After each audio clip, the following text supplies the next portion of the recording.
Alrighty, hi everybody. So today we're going to be talking about the Fundamental Theorem of Calculus, Part 1. So I went in reverse order. I decided to do Part 2 first, just because Part 2 is a little bit easier, and Part 2 is about evaluating integrals. But Part 1 is specifically about deriving the integral. How do I go from 3x squared and I get the integral as x cubed? How does that even happen, right?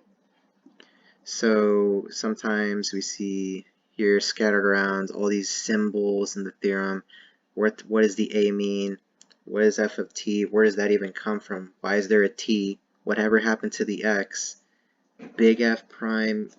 What is big F? What's little f? So we're going to get to that.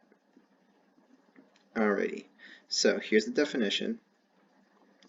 Sorry about that. So if f of x, just a normal function, a curve is continuous on a closed interval, meaning we include a to b, and this is the big part, big F of x is equal to the integral from a to x of f of t dt, then, and this is the conclusion, big F prime, so the derivative of this function, is equal to f of x. And f of x, as you can see here, is literally just plugging in x into t for f of t. So let's talk about what all this means.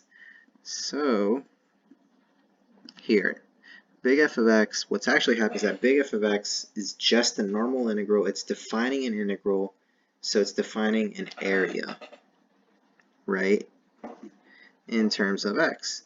So the reason we use t is because eventually you want to plug in x, any x, so you can get the area from 1 to 20, or from 1 to 40, from a to a million, or from negative infinity to positive infinity, to know the integral regardless of whatever bounds.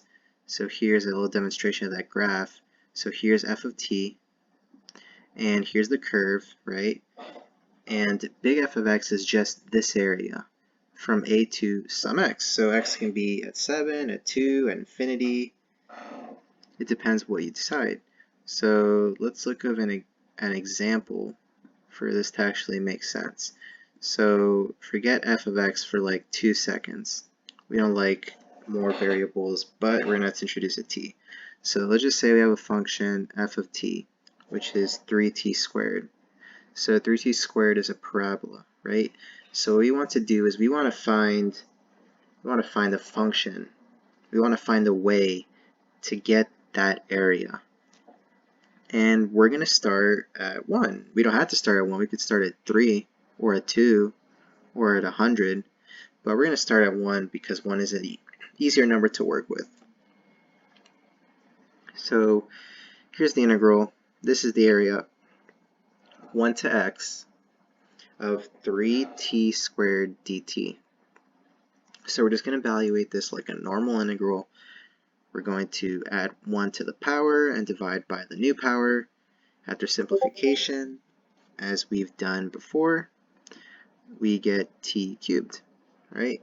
And now the last part to finish off this definite integral, which has x as a limit, we're going to plug in x, as you can see, and then we're going to plug in the 1. So we're going to get x cubed minus 1 as f of x, with a being 1, right? So let's go down a little bit. And this makes sense actually, because remember that when we do normal integral of 3x squared dx, it's going to equal x cubed plus some c.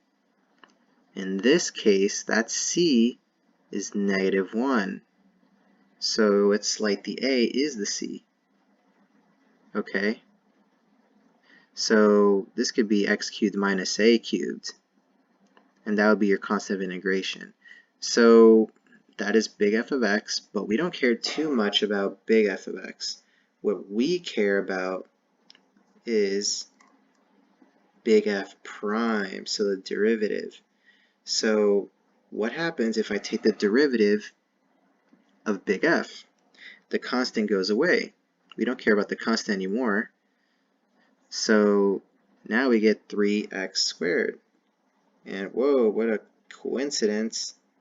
3x squared is f of t when t is equal to x. And that's where the fundamental theorem takes off. So I plug in x into t, I get f of x, and that is seen down here. So here's a little mini explanation. So here I have big F prime of x, and that's the derivative of x cubed, which is 3x squared, minus the derivative of a constant, which is nothing. And you end up with 3x squared. So that is how you actually get the antiderivative. That's how you get the integral. So just as a note, when we take the derivative of something, we're looking at changing values. And in this case, the a doesn't change value. That's why the a doesn't matter what it is. Of course, a has to be a constant for it not to matter. What does change, though, is x, and that's why the x is here to stay. All right? So it's my little explanation on the fundamental theorem, part 1. If anything didn't make sense, just let me know. This video is going to be like 5 minutes, but I guess it turned out to be 6, just because I wanted to go in depth on every single variable. But anyways, good luck. Let me know if anything didn't make sense. Like, comment, subscribe, all the good stuff. All right, bye.